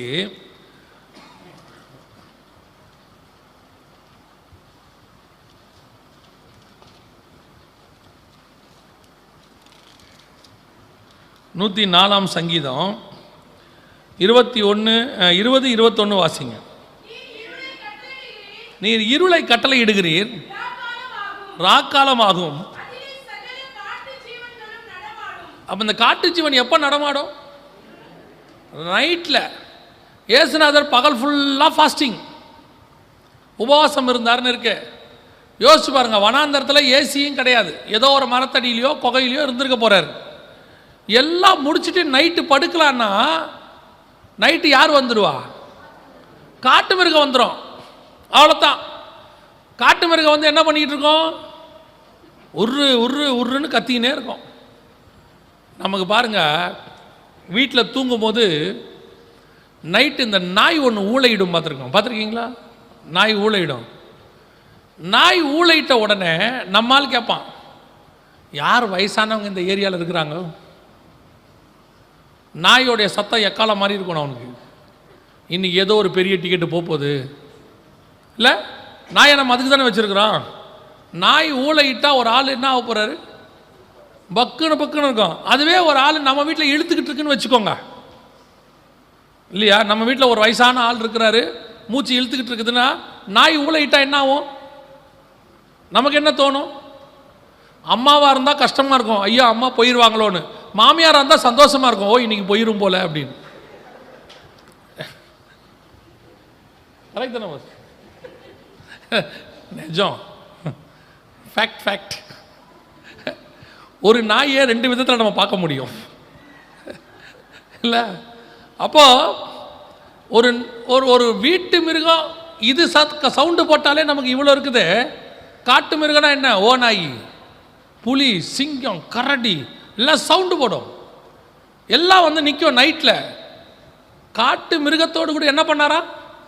சஞ்சரித்தார்னா வாழ்றாரு, கூடவே வச்சிருக்காரு, கூடவே. அதே மாதிரி தான் அவன் வாழ்க்கையிலையும், ஆவிக்குரிய வாழ்க்கையிலையும் ஆண்டவர் சில காட்டு மிருகங்களுக்கு நடுவில் தான் கொண்டு போய் உன்னை வச்சிருப்பார், சஞ்சரிக்க வச்சிருப்பார். இது உன்னை டெய்லி கத்தும், டெய்லி ஊளையிடும், டெய்லி உருமும். நீங்கள் ஒருவேளை அப்படி இல்லைன்னா வீட்டுக்குள்ளே அப்படி 2 இருக்கும், அதுக்கு நடுவில் தான் கத்தர் உன்னை வச்சிருப்பார். அது ஏன் கத்துது, ஏன் உருமுது உங்களுக்கு தெரியாது. நீங்கள் வேற ஜோம் பண்ணுவீங்க, ஏன் ஆண்டவரே என்னை பிடிச்சி இதுகிட்ட கொடுத்தீங்க? சிலர்லாம் கேட்குறான், எல்லாமே நல்லா பண்ணீங்க ஆண்டவரே, இது ஒன்று மட்டும். ஆண்டவர் சொல்வார், இது ஒன்று தான் உனக்கு உபத்திரவம், வேற என்ன இருக்குது? நீ என்ன பட்டங்களோடு அடிக்கப்பட போகிறீங்களா? உங்கள் வஸ்திரத்தை உரிந்து உங்களை அடிக்க போகிறாங்களா? எல்லாத்துக்கும் சேர்த்து மொத்தமாக ஒரு கல்யாணம் பண்ணி வச்சுருவார் ஆண்டவர்.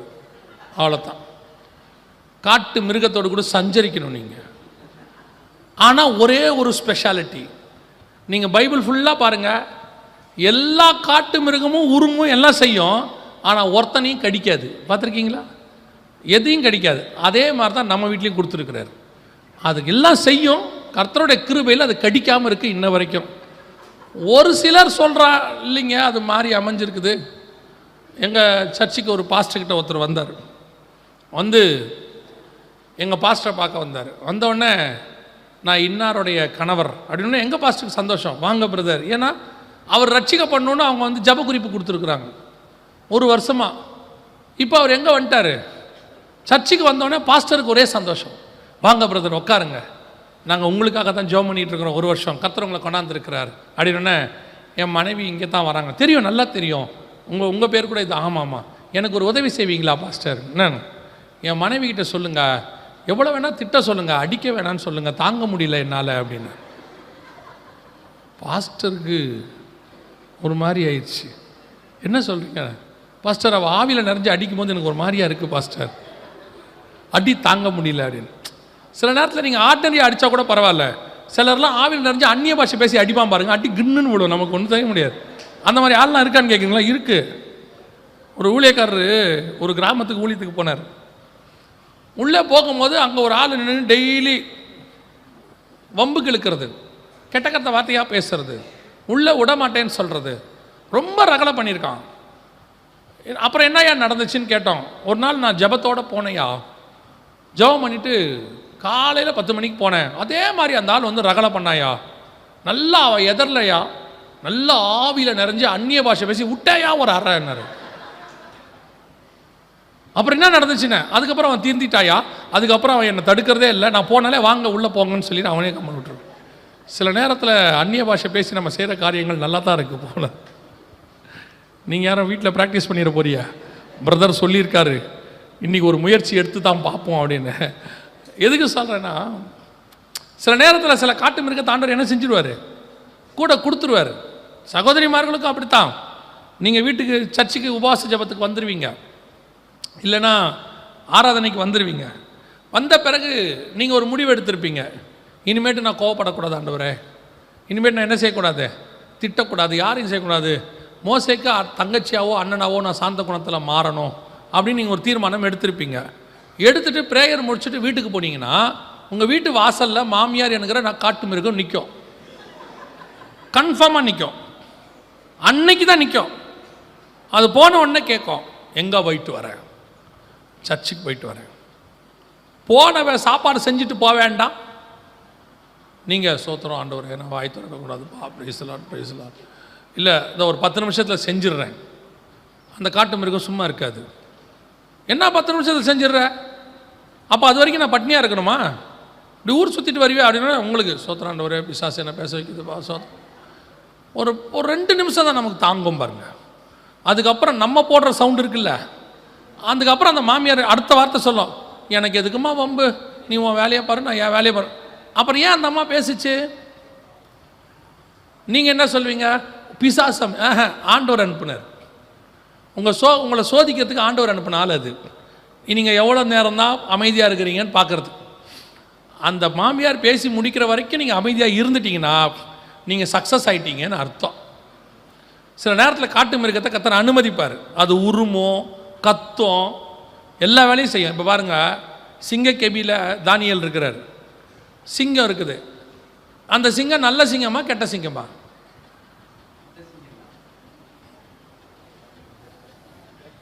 நல்ல சிங்கமா கெட்ட சிங்கமா? என்ன யோசிக்கிறீங்க? சிங்கத்தில் என்ன நல்ல சிங்கம் கெட்ட சிங்கம் கேட்குறீங்களா? இருக்கு. எவனை விழுங்கலாமோ என்று சுற்றி திரிகிற சிங்கம் பிசாசு, அது கெட்ட சிங்கம். யூத ராஜ சிங்கம் நல்ல சிங்கம். சரி, இப்போ சொல்லுங்கள், தானியேலுக்கு போட்ட சிங்க கெபியில் இருக்கிற சிங்கம் நல்ல சிங்கமா கெட்ட சிங்கமா? நல்ல சிங்கமா? சரி, நல்ல சிங்கமாக இருந்தால் ஏன் வாயை கட்ட போகிறான்? ஒரு தூதன் இறங்கி என்ன பண்ணான்? வாயை கட்டினான். அதுவே இஸ்ரவேலில் ஒரு சிங்கம் இருந்துச்சு, நியாயாதிபதிகளில் ஒரு தீர்க்கதரிசியை அடிச்சிச்சு. அது கழுதையும் சாப்பிடல, தீர்க்கதரிசியும் சாப்பிடல, ஆனால் பக்கத்தில் நின்றுக்கிட்டு இருந்துச்சு. அது என்ன சிங்கம்? அது நல்ல சிங்கம். சாப்பாடு வச்சாலும் சாப்பிடாது, அது பாட்டு நிற்கிது. ஆனால் இங்கே இந்த சிங்கம் அந்த சிங்கம் இல்லை, இது என்ன சிங்கம்? கெட்ட சிங்கம். அவன் வாயை கட்டிட்டான். இப்போ வாயை கட்டின பிறகு சிங்கம் எவ்வளோ டென்ஷனாக இருக்கும். நீ திறந்து விட்டுருந்தா கூட 2 கடியில் வேலையை முடிச்சிருக்கோம். நைட்டு ஃபுல்லாக இப்போ தானியேல் அது எப்படி பார்த்துட்டு உட்காந்துருக்கோம் யோசிச்சு பாருங்க. வாயும் கட்டிட்ட, நல்ல சாப்பாடு, பசி வேற, சாப்பிட முடியல, எவ்வளோ டென்ஷனாக இருக்கும். சரி, வந்த தூதன் சிங்கம் வாயை பிடிச்சி கட்டிக்கிட்டு இருக்கானே, அதுக்கு பதிலாக தானியலை தூக்கி வெளியே விட்டு போயிருக்கலாமா இல்லையா? நியாயமா இல்லை? சரி வா தானியல் வெளியே உட்காந்துக்கோ, காலைல ராஜா வருவார், வந்தால் தூதன் கொண்டாந்தான்னு சொல்லிடு, சொல்லாமா இல்லையா? வந்தவன் தானியெல்லாம் உள்ளே விட்டான், சிங்கத்தையும் கட்டிட்டான், 2 பேரும் நைட்டு பேசிக்கிட்டு இருக்குன்னு அவன் போயிட்டான். யோசிச்சு பாருங்க, சிங்கம் இப்போ எப்படி உரிமை இருக்கும்? 2 மடங்கு எக்ஸ்ட்ரா கோவத்தில் இருக்கும். வாயும் கட்டிட்ட, திங்கவும் விட மாட்டேங்கிற, மேலே போகவும் மாட்டேங்கிற, வெறுப்பேத்திரியா நீ அப்படின்னு உட்காந்துருக்கும்ல. இதுதான் உங்கள் வீட்டில் இருக்கிற சிங்கம். கர்த்தர் வாய் கட்டி வச்சிருக்கிறார். அது கடிக்கவும் கடிக்காது, ஆனால் உரிமிக்கிட்டே இருக்கும்,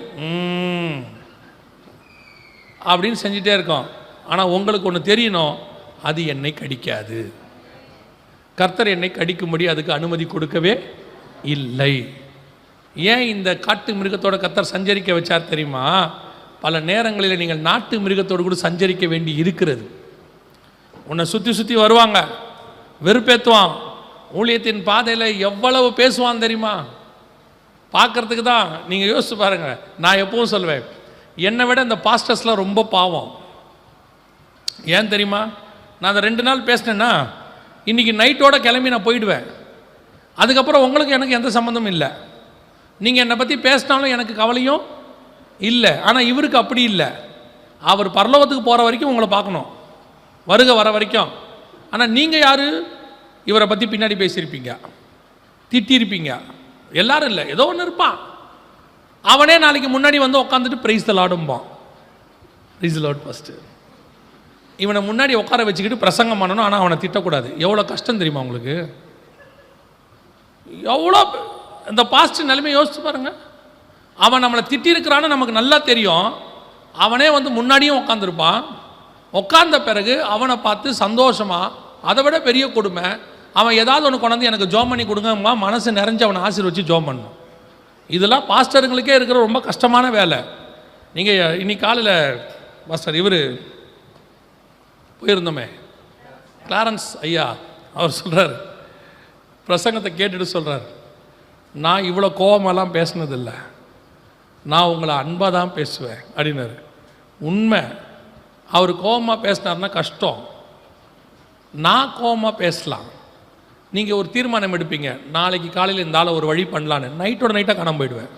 என்ன ஒன்றுமே செய்ய முடியாது. நீங்கள் நீ திருநெல்வேலி பக்கம் எப்பயாவது வந்து பாருப்பீங்க, நான் திருநெல்வேலி பக்கமே வரமாட்டேன். ஆளத்தான். எதுக்கு சொல்கிறேன் தெரியுமா? இவருக்கு அப்படி இல்லை. இவர் இங்கே இருந்து நீங்கள் பண்ணுறதெல்லாம் சகிச்சுக்கிட்டு, ஒரு நாள் நீங்கள் காட்டு மிருகமாக இருந்து என்ன பண்ணுவீங்க? உருமி கத்தி, இந்த பாஸ்டருக்கு வேறு வேலையே இல்லை எல்லாம் சொல்லியிருப்பீங்க.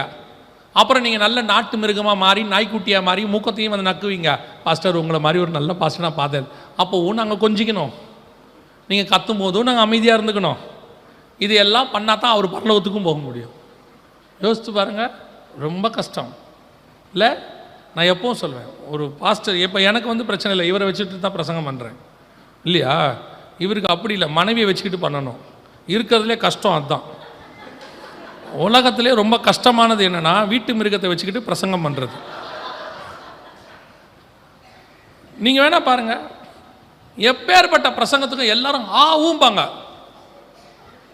அந்த அம்மா அப்படியே பார்த்துட்டு இவருக்கே சந்தேகம் வரும், நல்லா தான் பண்ணமா இல்லையா ஒரு மாதிரி பார்க்குறது. எல்லாரும் வந்து சொல்லுவா, பாஸ்டர் உங்கள் பிரசங்கம் ரொம்ப யூஸ்ஃபுல்லாக இருந்துச்சும்மா. அந்த அம்மா ஏதாவது சொல்லணும்னு வீட்டுக்கு போனால், சாப்பிட்றீங்களா இல்லை பிரசங்கம் எப்படி இருந்துச்சு? எப்பவும் போல தான் உட்காரணும். அந்த அம்மா என்றைக்காவது ஒரு நாள், எப்பா நீங்கள் நல்லா பிரசங்கம் பண்ணிட்டீங்கன்னா நம்ம சந்தோஷம், அப்பாடா இன்றைக்கி தாண்டா நம்ம சக்ஸஸ் ஆகிருக்கோம், நீங்கள் சந்தோஷப்பட்டுக்கணும். இருக்கிறதுலையே நீங்கள் யோசிச்சு பாருங்கள். இப்போ அவங்ககிட்ட ஒரு சின்ன சண்டை போட்டு வந்துட்டார்னு வச்சுக்கோங்க, ஏசு உனக்கு சமாதானம் தராருன்னு அந்த அம்மா என்ன பார்க்கும்? யாருக்கு பிரசங்கம் பண்ணுறாரு அப்படின்னு பார்க்காது. இப்போ எனக்கு அந்த பிரச்சனையே இல்லை, நான் பேசுறது போகவே போகாது. அப்படியே மீறி எவனாவது வீடியோ அனுப்பிடுறான். இப்போ ஒரு 15 வருஷம் நிம்மதியாக இருந்தேன். இந்த யூடியூப்லாம் வந்த பிறகு எல்லா வகையிலும் வீடியோ எடுத்து அனுப்புகிறான். அது வருதா யூடியூப்பில்? ஒரு நாள் என் மனைவி கேட்டாங்க, இது என்ன பிரசங்கம்னாங்க. பார்த்தா நம்ம தான் ஃபேமிலியை பற்றி பேசியிருக்கோம். நான் அப்படி பார்த்தேன், என்ன விஷயம்ண்ணே, இந்த பிரசங்கத்தை முழுசாக கேட்டிங்களா அப்படின்னாங்க. நான் கேட்கலன்ட்டு வந்துட்டேன். அதோடு அந்த பிரசங்கத்தை பற்றி நான் இன்னும் பேசவே இல்லை. எதுக்கு நம்ம போய் காட்டு மிருகத்தின் வாயின்னு அவரே கட்டி வச்சிருக்காரு, நம்ம ஏன் நூலை அவுப்பானே. லேலூயா. இந்த சூழ்நிலைகளை சோதனைகளை நீங்கள் தாண்டி வரும்போது ஒரு ஆசீர்வாதம் வரும். அதை மாத்திரம் சொல்லிட்டு நான் முடிக்கிறேன். சோதனையோடு முடிக்கக்கூடாது, ஒரு ஆசீர்வாதம் வரும். என்ன வாசிங்க, மத்தேயு எழுதின சுவிசேஷம் 4ஆம் அதிகாரம் 11வது வசனம் வாசி முடிங்க. அப்பொழுது பிசாசானவன் அவரை விட்டு விலகி போனான். அவ்வளோதான். இந்த சூழ்நிலைகளை நீங்கள் கிராஸ் பண்ணிட்டீங்கன்னா பரலோகம் உங்களுக்கு பணிவிடை செய்கிற தூதர்களை அனுப்பி கீழே வச்சிடும். அல்லேலூயா. பல நேரத்தில் இந்த சோதனைகளை ஏன் கர்த்தர் அனுமதிக்கிறாரு, ஏன் பரலோகம் அனுமதி கொடுக்குதுன்னா அதுக்கு பின்னாடி வரக்கூடிய ஆசீர்வாதத்துக்காக. ஆண்டவர் ஆசீர்வாதத்தை வச்சுட்டு தான் இந்த அனுமதியே கொடுப்பார். இவனை ஏன் வனாந்தரத்தில் நடந்து போக சொன்னார் ஆபிரகாம்னா, நீ போ, உன் பேரை நான் பெருமைப்படுத்துவேன், நீ கால் மிதிக்கும் தேசத்தை நான் உனக்கு தருவேன். இதெல்லாம் வச்சுட்டு தான் கர்த்தர் கூப்பிட்டார். நீங்கள் அனுமதிக்கப்படுற சோதனைகள், போராட்டங்கள், காட்டு மிருகங்களுக்கு நடுவே சஞ்சரிக்கிறது, வேதனை, சில நேரத்தில் அவங்க பேசுகிறதெல்லாம் அவங்க இருதயத்தை உடைக்கும். சில சொந்தக்காரங்கள்லாம் பேசுறது, ஏன் என்னை இப்படி பேசுகிறாங்க, ஏன் என்னை இப்படி சொல்கிறாங்க, நான் எந்த தப்பும் செய்யலையே, நான் அவங்களுக்கு விரோதமாக செய்யலையே. கர்த்தர் சில ஆட்களை அனுமதி கொடுக்குறார். சிலர் வந்து பேசுவான், உன் ஊழியத்துக்கு விரோதமாக, உன் குடும்பத்துக்கு விரோதமாக, உன் பிள்ளைகளுக்கு விரோதமாக பேசுவான். உன்னால் திருப்பி பேச முடியாது, உண்மை. ஆனால் இதெல்லாம் எங்கே போய் முடியும் தெரியுமா? உங்களுக்கு வச்சிருக்கிற ஆசீர்வாதத்தை ஒரு நாள் கர்த்தர் கொண்டு வந்து உங்கள் கையில் ஒப்படைப்பார். பரலோகம் உங்களுக்கு ஒரு ஆசீர்வாதம் வச்சிருக்கு. இதையெல்லாம் ஒரு காலத்தில் சகிச்சதுனால தான் இன்னைக்கு இவ்வளோ பெரிய சபைக்கு ஒரு போதகராக ஆண்டவர் உட்கார வச்சிருக்கிறார். இதெல்லாம் சகிச்சு முடிச்சாதான் ஒரு பெரிய ஊழியத்தை கர்த்தர் உன் கையில் கொண்டு வந்து கொடுப்பார், ஒரு பெரிய ஆசீர்வாதத்தை கொடுப்பார். இதெல்லாம் கடந்து வந்திருக்கணும். வனாந்தரத்துக்கு வரணும், வேறு பிரிக்கப்பட்ட வாழ்க்கைக்குள்ளே வரணும், சில காட்டு மிருகங்களை கிராஸ் பண்ணி வரணும். இதெல்லாம் வந்த போது பரலோகம் தூதர்களை அனுப்பி உன்னை ஆசீர்வதிக்கும். அல்லேலூயா. இந்த ஆசீர்வாதத்தை சுதந்திரிப்பதற்கு இது ஒரு வழி. இந்த வழி உண்மையும் உத்தமமான வழி. இந்த வழியில் நீங்கள் வந்துட்டீங்கன்னா இந்த மினிஸ்ட்ரி முழுக்க சக்ஸஸ். இயேசு கிறிஸ்துவை பார்த்தீங்கன்னா அடுத்த 3.5 வருஷம் சக்ஸஸ்ஃபுல் மினிஸ்ட்ரி. பிதாவின் சித்தத்தை செஞ்சு முடித்து மேலே போயிட்டார். அந்த 3.5 வருஷத்துக்கு இந்த 40 நாள் ஒரு சோதனை காலம். அதே மாதிரி தான் கர்த்தர் நமக்கும் வச்சிருக்கிறார். அல்லேலூயா. நம்ம ஜெபிக்க போகிறோம், தேவ சமூகத்தில் ஆண்டவர் நோக்கி பார்க்க போகிறோம். ஏந்திரிப்போமா? நாம் ஒருவேளை நீங்கள் இந்த 3 நிலைகளில் எங்கே வேணாலும் இருக்கலாம். வேறு பிரிக்கப்பட்ட நிலைமையில் இருக்கலாம், அல்லது வனாந்தரத்தில் இப்பொழுது நீங்கள் சஞ்சரித்து கொண்டு இருக்கலாம், அல்லது சில காட்டு மிருகங்களுக்கு நடுவே கர்த்தர் உங்களை வச்சிருக்கலாம், அது சில மனுஷங்களாய் கூட இருக்கலாம். நீ எல்லாத்தையும் விட்டுட்டு உன் கணவன் வீட்டுக்கு வந்திருக்கிற, அப்படி வரும்போது அங்கே சில காட்டு மிருகங்களுக்கு உனக்கு விரோதமாக, அது கணவனாகவோ மாமியாராகவோ யார் வேணாலும் இருக்கலாம், உன் இருதயத்தை உடைக்க பண்ணுவாங்க. உங்கள்கிட்ட நன்மை வாங்கினவங்களே உனக்கு விரோதமாக பேசுவாங்க, உங்கள்கிட்ட நன்மை வாங்கிக்கிட்டே பேசுவாங்க. இதையெல்லாம் கேட்குற சூழ்நிலையில் நீ இருக்கிற. ஆனாலும் கர்த்தர் சொல்கிறார், கவலைப்படாத, ஒரு நாள் இந்த மிருகம் எல்லாம் ஒழிந்து போகும், தேவ தூதர்கள் வந்து உனக்கு பணிவிடை செய்வார்கள், கர்த்தர் உன்னை ஆசீர்வதிப்பார். வனாந்தரத்தில் ஒருவேளை நீ கடந்து போயிட்டு இருக்கிற உபத்திரம், வேதனை, கஷ்டம், கண்ணீர், போராட்டம், வியாதி எது வேணா இருக்கட்டும், அது உன்னை கொள்ளாது. அவைகளுக்கு நடுவே கர்த்தர் ஒரு அற்புதத்தை செய்து உன்னை நடத்த போகிறார். நீ வனாந்தரத்தில் நடக்கும்போது நடக்கிறது நீ அல்ல, உன்னை சுமக்கிற தகப்பன் ஒருவர் இருக்கிறார். தகப்பன் தன் பிள்ளையை சுமந்து கொண்டு வருவது போல வருவர் ஒருத்தர் இருக்கிறார். அவர் உன்னை நடத்தி கொண்டு வருவார். ஒரு நாளும் கலங்காதீங்க. சில நேரத்தில் உங்களை வேறு பிரித்து யாரும் இல்லாமல் தனிமையில் இருப்பீங்க. யாருமே இல்லையே, நீ தனியாக ஆயிட்டேனே, எதாவது ஷேர் பண்ணுறது கூட யாரும் இல்லையே நீ நினைக்கிற. ஏன் அப்பா அம்மா கூட உன்னை விட்டுருப்பாங்க. உன் பரம தகப்பன் உன் கூடவே இருக்கிறார். உன்னை வேறு பிரித்ததுக்கு ஆண்டவர் ஒரு காரணம் வச்சிருக்கிறார். இது கொஞ்ச காலம்தான் இந்த சோதனை. அதற்கு பிறகு ஆண்டவர் நியமித்த ஆசீர்வாதங்கள் உன்னை வந்து சேரும். நீ எந்த சூழ்நிலையில் கடந்து போனாலும் கர்த்தர் உன் பட்சத்தில் இருக்கிறார். உனக்கு எதிராய் நிற்பவன் யார்? ஒப்பு கொடுத்து ஜெபம் பண்ணுவோமா? நீங்கள் இந்த 3 சூழ்நிலையில் எதில் போயிட்டு இருந்தாலும் கரங்களை ஆண்டவருக்கு நேராக உயர்த்தி, அப்பா இதை கடக்க எனக்கு கிருபை பாராட்டுங்க, பலப்படுத்துங்க. எனக்கு நியமித்த ஆசீர்வாதத்தை சுதந்திரத்துக்குள்ள எனக்கு ஒரு கிருபை தாங்கப்பான்னு சொல்லி ஜெபம் பண்ணுங்க. கர்த்தர் உங்களை ஆசீர்வதிக்க வல்லமை உள்ளவராக இருக்கிறார். ஜெபம் பண்ணுவோமா? சர்வ வல்லமை உள்ள எங்கள் ஆண்டவரே, கரங்களை உயர்த்தி ஜெபித்து கொண்டிருக்கிற ஒவ்வொருத்தருக்காக நாங்கள் ஜெபிக்கிறோம். அப்பா ஆண்டவரே, இந்த சூழ்நிலையில் வேறு பிரிக்கப்பட்ட வாழ்க்கையில் வனாந்தரத்தில் ஒருவேளை ஆண்டவரே காட்டு மிருகங்களுக்கு நடுவே அவர்கள் சஞ்சரித்து கொண்டிருந்தாலும் அது அவர்களை சேதப்படுத்தாதபடி பாதுகாத்துக் கொள்ளுங்கள். உன் பக்கத்தில் 1000 பேரும் உன் வலது பக்கத்தில் 10,000 பேர் விழுந்தாலும் அது உன்னை அணுகாது. ஆண்டவர் எல்லாருடைய வாயும் உன்னை கட்டி போட்டிருக்கிறார். எங்கே உன் தலை தாழ்ந்ததோ அங்கேயே உன் தலையை கர்த்தர் உயர்த்துவார். எங்கே நீ தள்ளப்பட்டாயோ கர்த்தர் அங்கேயே உன்னை உயர்த்தி உட்கார வைப்பார். விழுந்து போன உன் கூடாரத்தை கர்த்தர் திரும்பி எழுப்பி கட்ட பண்ணுவார். நீ இழந்தவைகளை நீ திருப்பிக் கொள்வாய். உன் தேவனாகிய கர்த்தர் உனக்கு முன்பாக போகிறவர். நீ பட்ட பாடுகள், சிந்தின கண்ணீர், நீ சொல்றல்ல, யாருக்கும் தெரியாது நான் அழுறது, நான் போய் தனியாக அழுதுகிட்டு இருக்கிறேன்னு ஆண்டவர் சொல்கிறாரு. உன் அழுகையை நான் பார்த்துக்கிட்டே இருக்கிறேன், துருத்தியில் பிடிச்சி வச்சிருக்கிறேன். நான் நியாயம் தீர்க்கிற கர்த்தர். எந்த உதடுகள் உன்னை கேவலமாக பேசிச்சோ அதே உதடுகள் உன்னை புகழுகிற காலம் வெகு சீக்கிரம் வருகிறது. உன்னை புகழுகிற காலம் வெகு சீக்கிரம் வருது. அது ஒரு நாளும் கர்த்தர் உனக்கு நியாயம் செய்யாமல் போகவே மாட்டார். அவர் நிச்சயம் உனக்கு நியாயம் செய்வார். நீர் பொறுப்பெடுத்துக் கொள்ளும் ஆண்டவரே, வழி நடத்தும். ஊழியக்காரருக்காக, அவர் குடும்பத்துக்காக ஸ்தோத்திரம். எவ்வளவு பாடுகளுக்கு மத்தியில் நீர் கொண்டு வந்திருக்கிறீர் ஆண்டவரே. இதை கட்டி முடிப்பதற்குள்ளே அவர்கள் படுகிற காரியங்களை அறிந்திருக்கிறீர் ஆண்டவரே. எல்லாவற்றுக்குமாய் பலனை கட்டளையிட்டிருக்கிறீர். உங்களுடைய நாமம் மகிமைப்படுவதாக. எங்கள் ஆண்டவர் இயேசுவின் நாமத்தில் பிதாவே.